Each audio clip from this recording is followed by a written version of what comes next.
Assalamualaikum warahmatullahi wabarakatuh. Para kaum muslimin muslimah yang kami hormati, tentunya di dalam ibadah kita akan menjalani hari-hari yang sangat, kalau secara hitungan dunia ini bisa dibilang lama, karena 1, 2, 3, 4, 5 tahun itu ada hitungannya.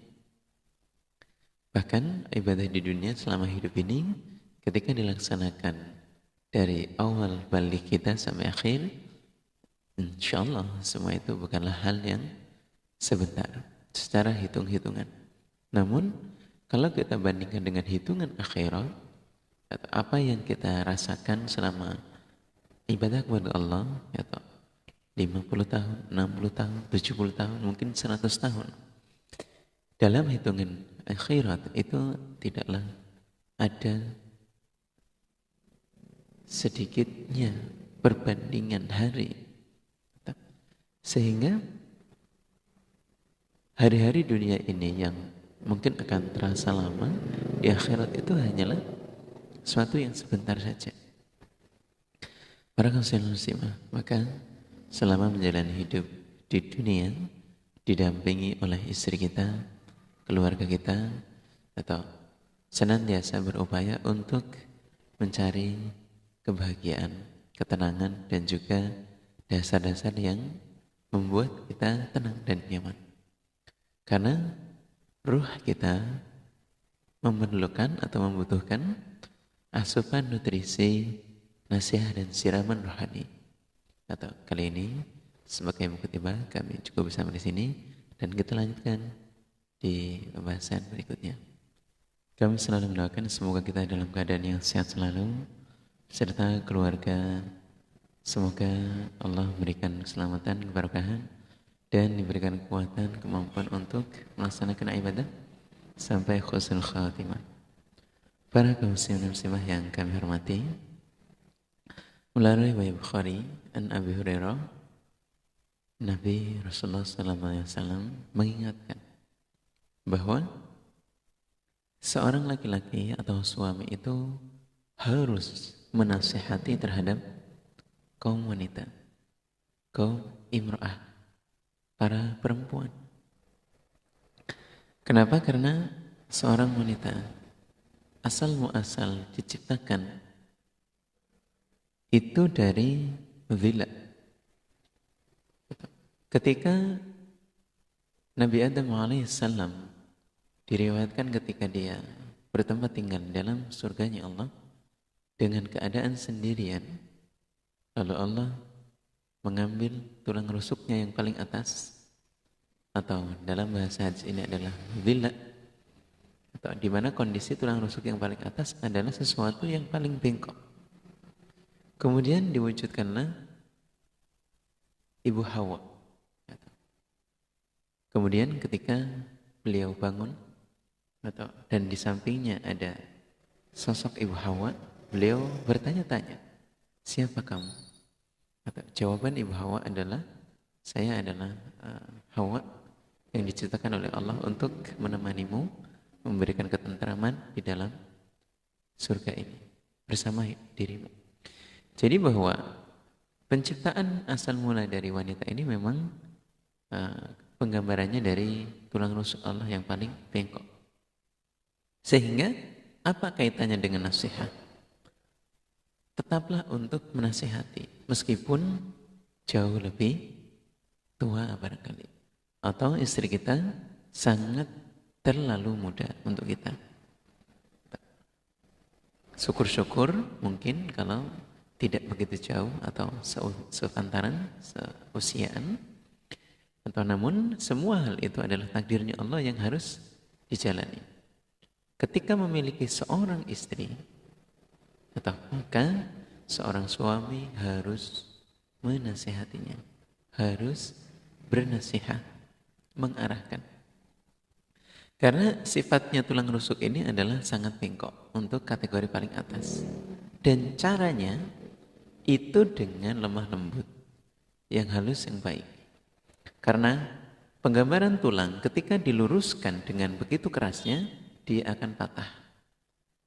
Namun ketika dibiarkan begitu saja, kebengkokan ini tidak akan menjadi baik, tidak bisa menjadi lurus. Maka dalam hal ini istilah membuat dia lebih lurus adalah dengan bernasihat yang baik, yang membuat sifatnya yang bengkok itu bisa berubah. Karakter yang mungkin belumlah lurus bisa menjadi baik ketika telah berumah tangga. Karena banyak hal-hal yang akan menjadi baik itu tuntutan, baik itu pengetahuan di dalam diri seorang wanita ketika telah menjadi seorang istri. Memang mungkin dia akan belajar kepada orang tuanya, namun secara praktik nanti akan berbeda. Menyatukan dua pemikiran yang tidaklah sama itu butuh penyesuaian yang juga tidak sebentar. Karena ketika nanti telah timbul sakinah, mawaddah, warahmah di sana, atau ketika hatinya betul-betul telah tentram, atau kemudian rasa cintanya telah ada, kemudian kasih sayangnya telah tumbuh, maka ya pertengkaran-pertengkaran kecil itu ya akan mudah untuk hilang. Dengan ada nasihat atau dengan adanya menyatukan komunikasi, ini akan membuat seorang wanita jauh lebih baik, mungkin lebih baik daripada seorang laki-laki. Para kaum muslimin muslimah yang kami hormati, kemudian perintah dalam riwayat Bukhari ini adalah tetaplah untuk berwasiat kepada istri. Tetaplah untuk menasihati kepada wanita. Ya. Karena ini juga akan menjadi bekal untuk anaknya. Kalau anaknya adalah laki-laki, ya tentunya akan menjadi nasihat untuk anaknya yang laki-laki, apalagi terhadap anaknya yang perempuan. Nanti akan menjadi pesan atau akan menjadi wasiat untuk anak-anaknya yang perempuan. Bagaimana cara dia nanti akan bersikap terhadap calon suaminya. Para kaum muslimin muslimah, seorang wanita memang dasarnya adalah sesuatu yang dimuliakan oleh Allah, atau yang diagungkan oleh Allah di dalam kitabnya, dan juga dinasihati, diberikan arahan oleh Rasulullah SAW. Namun juga di luar dari itu semua, bahwa penciptaannya wanita itu sangat menjadi cobaan untuk kaum laki-laki. Dalam riwayat Bukhari juga disebutkan, di mana An Usamah bin Zaid, beliau mengingatkan bahwa kepentingan seorang wanita ini sangatlah penting. Keberadaan wanita ini sangatlah penting sekali untuk diarahkan, untuk mendapatkan wejangan-wejangan dari orang tuanya. Kenapa? Karena Nabi mengatakan, "Ma taraktu ba'di fitnatan adharu 'ala rijal minan nisa." Tidaklah atau setelah Rasulullah wafat, sebuah tantangan cobaan, sebuah godaan, sebuah gangguan, sebuah hal yang menjadi cobaan untuk orang-orang iman, utamanya kaum laki-laki, yang lebih membahayakan, yang lebih kuat, yang lebih besar dibandingkan cobaan terhadap wanita, terutama wanita yang tidak paham agama. Para kaum muslimin muslimah, seorang raja, seorang yang kuat, seorang nabi pun bahkan kalau di hadapan wanita dengan rasa cinta, dihadapkan dengan kasih sayang, itu bisa luluh. Bahkan seorang ulama yang kebetulan hidup satu zaman dengan Nabi Musa alaihissalam, beliau bisa terpengaruh oleh rayuan dari istrinya, di mana awalnya wanita tersebut ini tidak membantu untuk mempengaruhi seorang ulama ini. Atau bahkan tertulis di dalam kitabillah, seorang ulama yang menggoda karena dipengaruhi oleh istrinya. Awalnya ya ulamanya langsung yang didatangi untuk mendoakan Nabi Musa agar tersesat di padang Tih. Namun karena kefahamannya tidak tergoda, kemudian wanita tersebut didatangi istrinya, atau kemudian ditawarkan dengan harta kekayaan, atau dengan emas, atau dengan kemewahan, dia tergoda. Kemudian melalui itulah, dorongan itulah yang membuat dia mempengaruhi terhadap suaminya, sehingga sampailah dia ketika telah luluh hatinya dan mendoakan kepada Nabi Musa alaihissalam. Nah, kemudian Nabi Musa tersesat selama kurang lebih bertahun-tahun, itu tidak bisa keluar melalui doanya.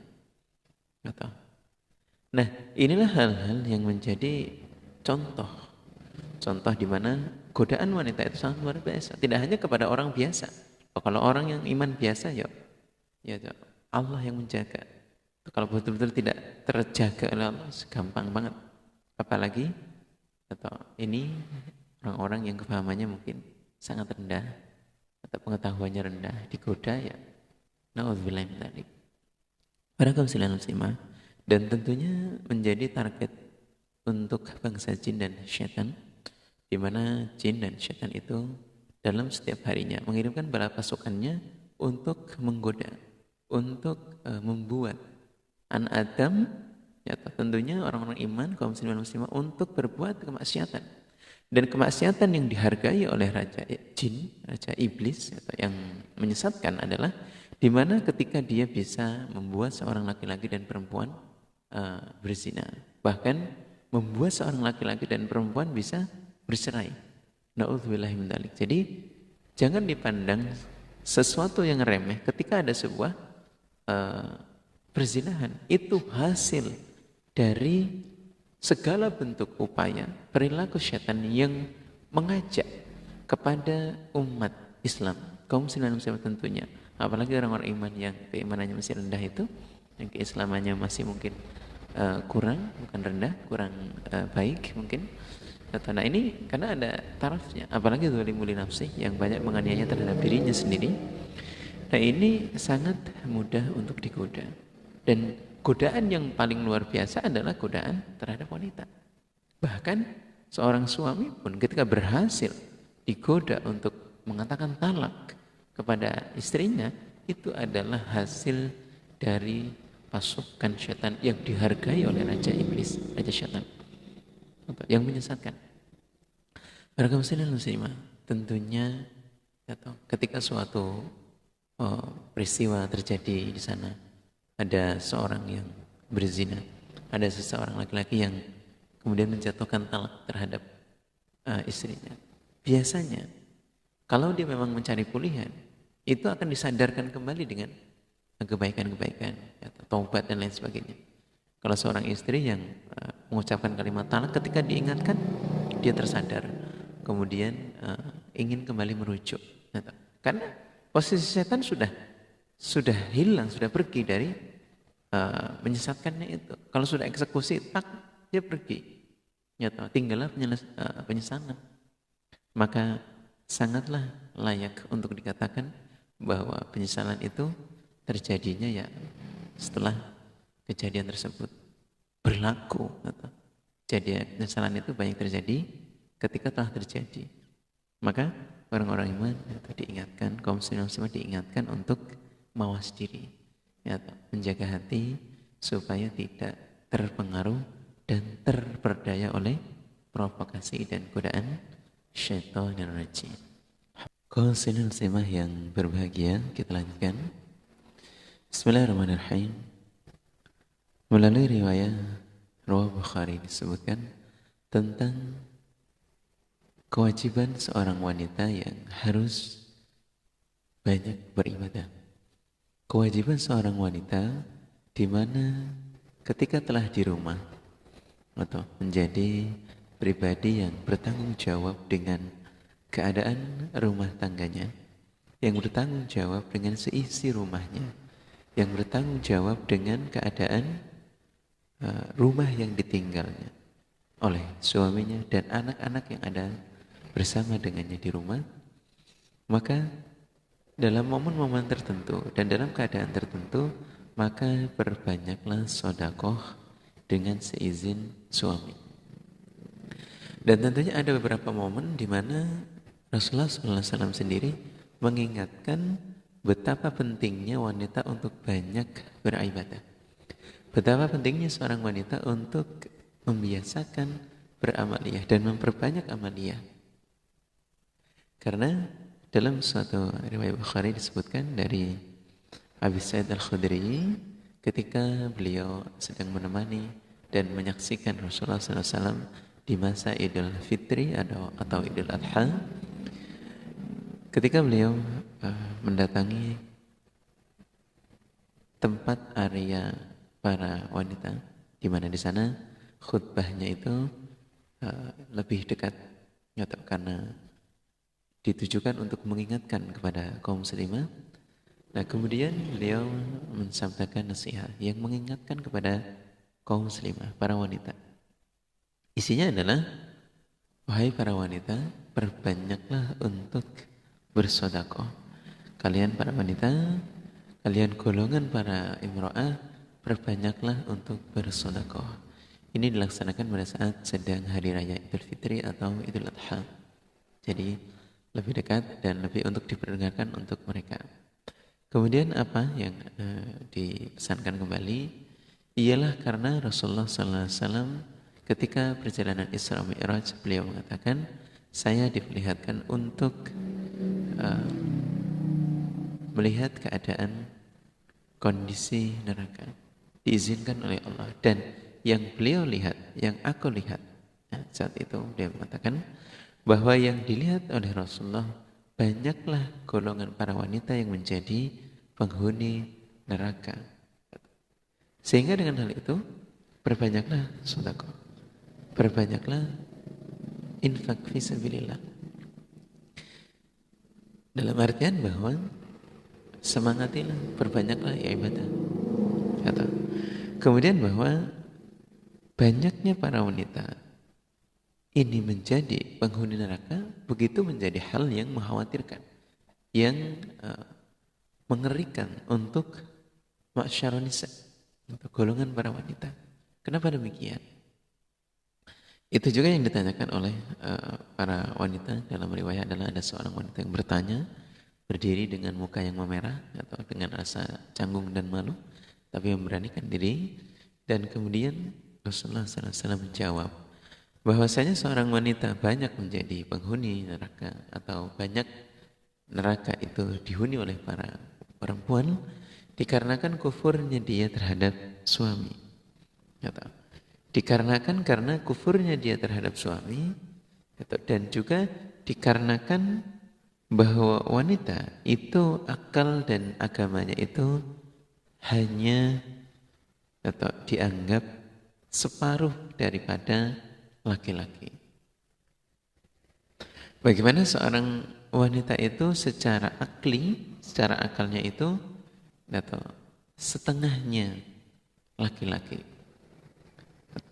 Dan kemudian dalam hal kufur, inilah yang menyebabkan wanita banyak masuk ke dalam nerakanya Allah karena sebuah kekufuran, karena sebuah penentangan terhadap suami. Kalau yang belum menikah tentunya ya notabene adalah statusnya kepada orang tua. Tapi kalau yang sudah menikah, punya istri, atau sebagai laki-laki, dan laki-laki mempunyai istri, perempuan memiliki suami, maka seorang suami yang banyak kufur terhadap suaminya, dialah orang-orang yang banyak menjadi penghuni nerakanya Allah. Kemudian ditanyakan kembali bahwa kenapa seorang wanita itu dikatakan kufur kepada suami, dan kenapa seorang wanita dikatakan akalnya hanya setengah dari seorang laki-laki. Kemudian dijawab dan diterangkan oleh Rasulullah SAW dengan sebuah pertanyaan ifham, atau pertanyaan yang tujuannya untuk memahamkan seorang yang bertanya. Kemudian beliau menjelaskan, bukankah seorang wanita ketika dia menjadi seorang saksi, bukankah dia ketika sedang menjadi seorang yang dimintai persaksian, seorang wanita harus mendatangkan 2 orang saksi atau untuk menyamai 1 orang laki-laki? Bukankah demikian?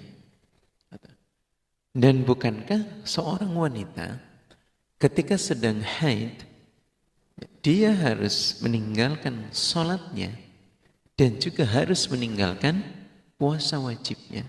Bukankah demikian? Jadi istifham, persoalan atau pertanyaan, jawaban yang dijawab untuk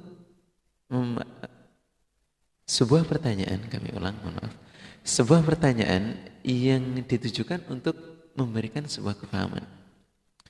Pertanyaan dijawab dengan pertanyaan. Nah, dua hal inilah yang membuat seorang wanita atau dikategorikan menjadi setengah atau separuh dalam hal ibadah, atau terutama yang wajib yang Allah perintahkan dalam hal sholat, dalam hal puasa.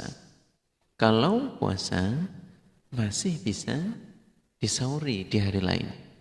Atau bagaimana dengan sholat? Bukankah sholat ketika wanita haid itu tidak wajib untuk disahuri? Walaupun demikian, hal ini menunjukkan sebuah kekurangan atau dari seorang wanita. Walaupun itu Allah sendiri yang mewajibkan, sedangkan laki-laki tidak mengerjakan hal itu. Seorang laki-laki tetap manteng ibadah dalam kondisi apapun. Para kaum muslimah, kemudian penjelasan atau tafsir yang menyebutkan seorang wanita banyak kufur kepada laki-laki, ini telah kita jabarkan pada penjelasan di video yang awal. Namun kita akan kuatkan kembali bahwa seorang wanita yang dikategorikan kufur kepada suami ialah ketika dia berumah tangga dengan suaminya, ketika dia telah menjalin tali silaturahim menjadi suami dan istri, kemudian membahagiakan dengan banyaknya usaha dan upayanya, pekerjaannya, seluruh hidupnya untuk istrinya, bekerja dari awal dia menikah, kemudian dia berumah tangga dengan baik, menjagai, kemudian papan adapannya dicukupi, kemudian seorang suami berupaya untuk melumah mengkurap melebu metu terhadap keluarganya, atau menjagai dirinya, mencukupi sandang pangan papannya.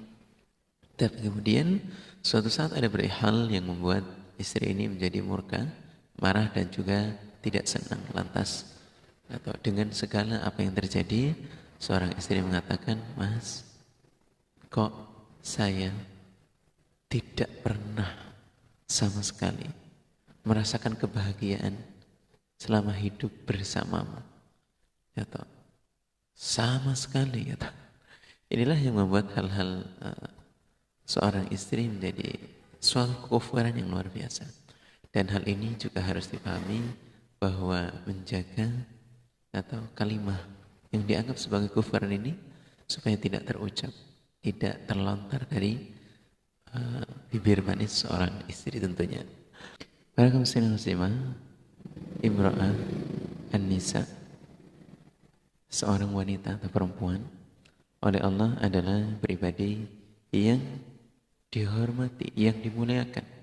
Sampai-sampai di dalam kitabillah juga menjadi suatu bahasan yang sangat banyak jumlahnya tentang bagaimana seorang wanita menata hijabnya, seorang wanita menata auratnya, seorang wanita bertutur sapa di rumahnya, menjaga perhiasan dirinya, bersikap dengan suaminya, menjaga putra dan putrinya.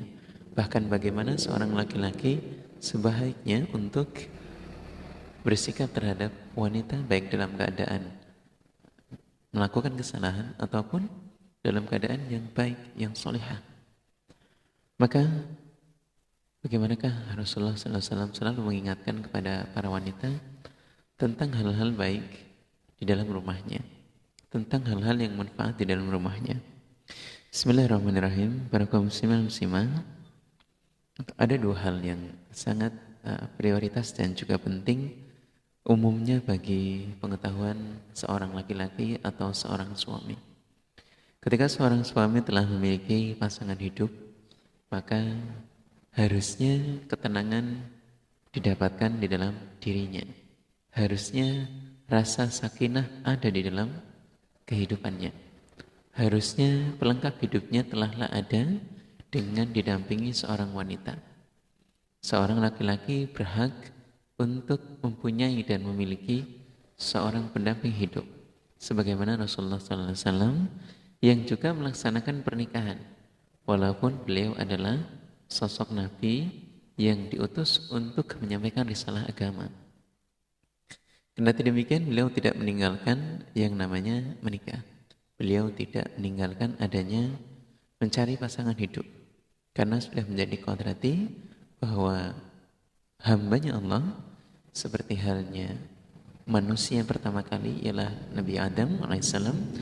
Beliau juga oleh Allah diberikan pendamping hidup ialah Ibu Hawa.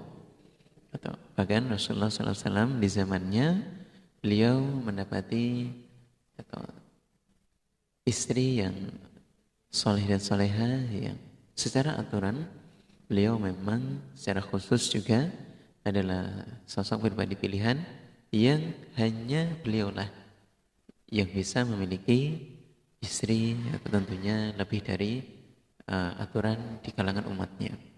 Beliau memang memiliki lebih dari yang digariskan oleh Allah dan itu adalah kekhususan.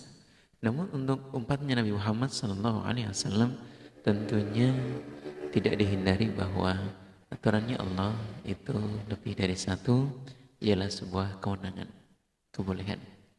Namun dengan syarat mampu. Dari semua hal yang digariskan oleh Allah di dalam kitabillah dan juga apa yang dicontohkan oleh Rasulullah SAW, bahwa seorang laki-laki yang tentunya di dalam rumahnya banyak mengambil sebuah manfaat, yang di dalam rumahnya banyak memiliki sesuatu hal yang menyenangkan, yang memuaskan, yang membahagiakan. Rasulullah SAW mengingatkan dari Abi Umamah, kata beliau menceritakan tentang hal-hal yang dipesankan oleh Rasulullah SAW melalui riwayat Ibnu Majah. Disebutkan bahwa sesuatu hal yang diambil manfaatnya di dalam dirinya orang iman, sesuatu hal yang memberikan manfaat sangat besar, sangat layak kepada diri orang iman. Setelah apa yang Allah berikan ketakwaan di dalam hati, setelah apa yang Allah tetapkan ketakwaan di dalam dirinya, diri yang bertakwa, diri yang beriman kepada Allah, sesuatu yang bisa diambil manfaatnya selain daripada buah keimanan, ketakwaan, ialah apabila ada seseorang yang memiliki istri yang solihah.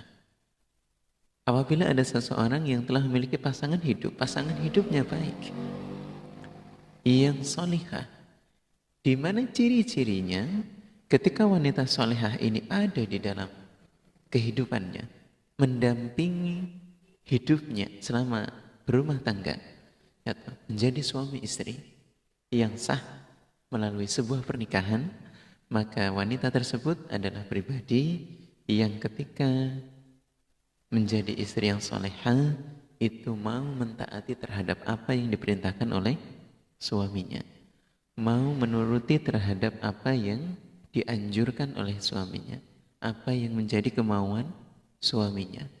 Jadi tidak ada unsur penentangan, baik itu dalam keadaannya ekonominya baik atau mungkin dibawa dalam kondisi yang kaya raya, atau mungkin suatu saat akan turun dalam kondisi yang sedang-sedang saja, atau bahkan menjadi pendamping hidup seorang suami dalam kondisi yang sangat sulit.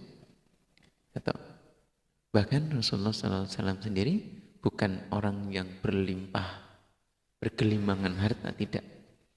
Beliau dengan hidup didampingi 9 orang istri, hidupnya pas-pasan. Yang jelas beliau adalah pribadi yang beribadah dan istri-istrinya adalah istri yang solehah, yang mendampingi dan juga membantu perjuangan beliau dalam berdakwah. Dan juga tentunya terkhusus kepada istri pertama beliau yang mendampingi perjuangan selama hidupnya. Begitu luar biasanya. Para kaum muslimin muslimah yang kami hormati, istri yang solehah adalah istri yang taat kepada suaminya ketika dia memerintahnya. Kemudian bahwa istri yang solehah adalah istri yang ketika suami melihat terhadap pribadinya, suami melihat terhadap dirinya di rumahnya, bersamanya selama berumah tangga, dia melihat terhadap istrinya dengan keindahan kesolehaannya, dengan kebaikan kesolehaannya, menyenangkan terhadap suaminya, membungahkan terhadap hatinya, membuat suaminya atau merasa bahagia. Atau salah satunya adalah karena melihat kesolehaannya dalam beribadah, karena melihat ketaatannya, karena melihat baiknya dalam merawat putra dan putrinya, menjadi sosok pribadi yang menjadi jembatan untuk memiliki keturunan, menjadi pribadi yang mewakili sebagai wazir di rumahnya, mengurusi keperluan rumah tangganya yang tidak bisa dia lakukan.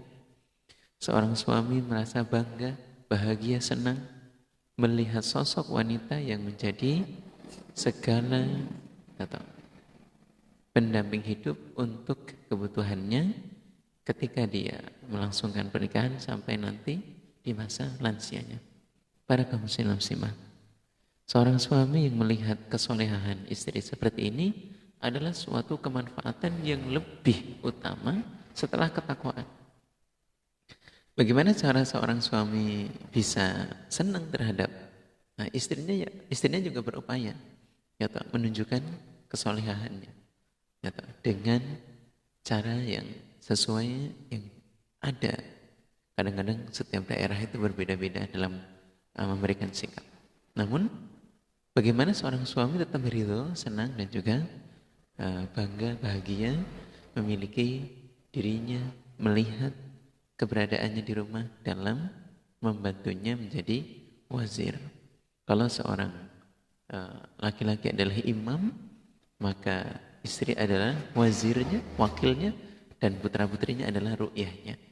Begitu pula seorang istri juga tetap adalah ru'yahnya yang menjadi wakil atau sebagai imam ketika suaminya tidak ada di rumah. Itu menjadi tulang punggung yang akan menjadi bahan pertanyaan anak-anaknya ketika mempertanyakan suatu hal sampai dengan suaminya datang.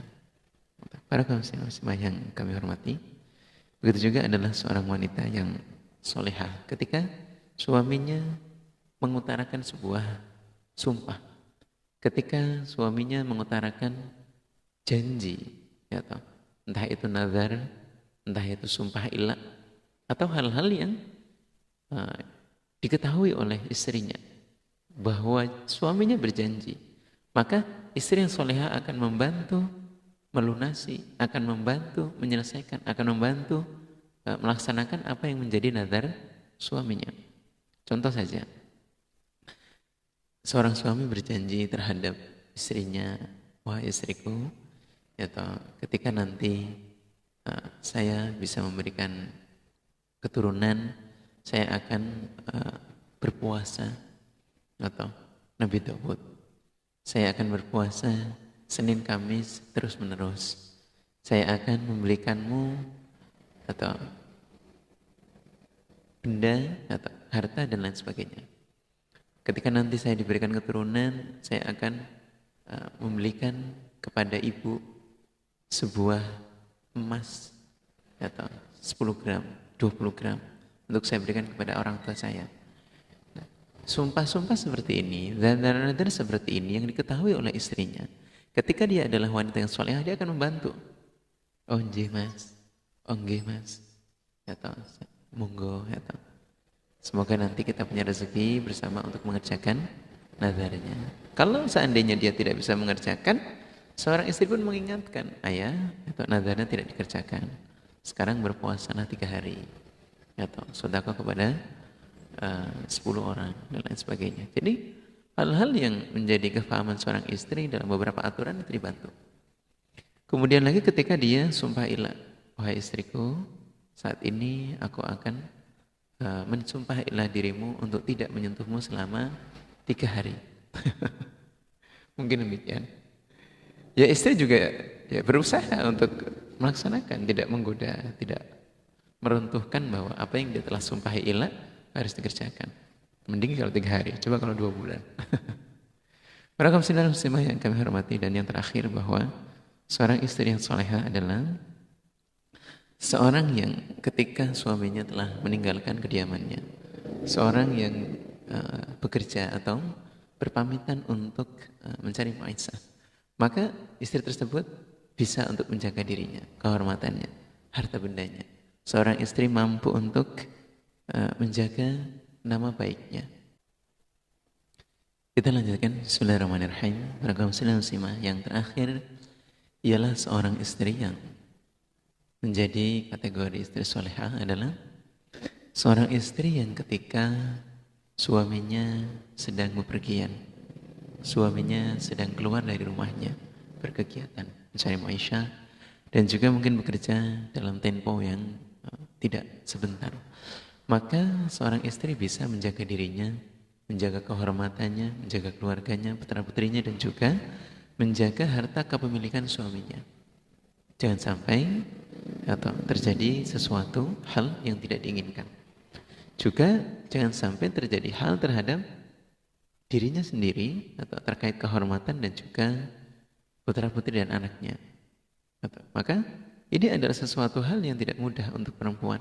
Namun ya, ketika ikut serta dalam berkegiatan ini adalah tugas wazir sebagai wakil dari suami itu untuk menjaga keluarganya. Maka seorang istri tanggung jawabnya tidaklah mudah.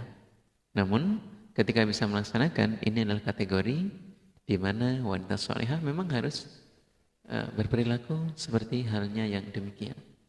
Atau menjadi istri adalah totality untuk menjaga atau hartanya, dirinya, keluarganya, suaminya, dan lain sebagainya.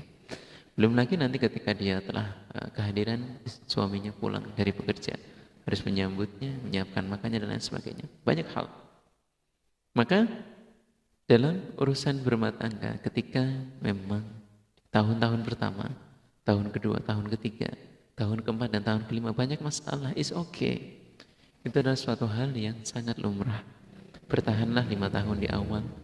Kalau memang itu sulit, ya banyak berkonsultasi supaya tidak pecah. Karena memang pernikahan yang baik adalah pernikahan yang bisa untuk sampai dengan akhir hayatnya. Niyatilah pernikahan untuk sampai di masa akhir hidup kita. Mencari satu jodoh untuk sampai akhir hidup kita. Menetapi ibadah, melaksanakan ibadah, melancarkan agama, itu adalah tujuan pernikahan yang utama. Dan ditetapi sampai akhir hayatnya. Para kaum muslimah, dan yang terakhir dari kesalihan wanita, di mana disampaikan atau an-musammir al-him, himyari an-ammi, dari an-ummi, dari ibunya. Kemudian ibunya menceritakan, uminya Musawwir, beliau menceritakan tentang Salamah yang bercerita tentang sabda Rasulullah SAW di dalam riwayat Ibnu Majah, bahwasanya keridhaan adalah suatu hal yang sangat penting untuk seorang suami, di mana sebuah keridhaan ini sangat penting untuk didapatkan oleh seorang istri, seorang wanita. Untuk apa? Rasulullah SAW ceritakan, mengingatkan terhadap kaum muslimah yang berbunyi, dimanapun, siapapun, atau manakah seorang wanita, atau siapapun wanitanya, siapapun dia,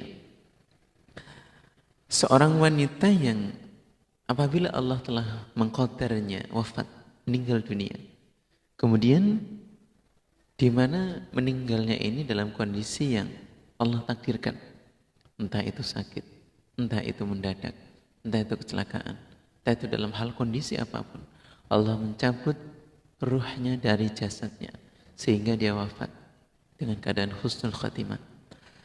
Kemudian kondisi suaminya ini dalam kondisi yang ridha, senang.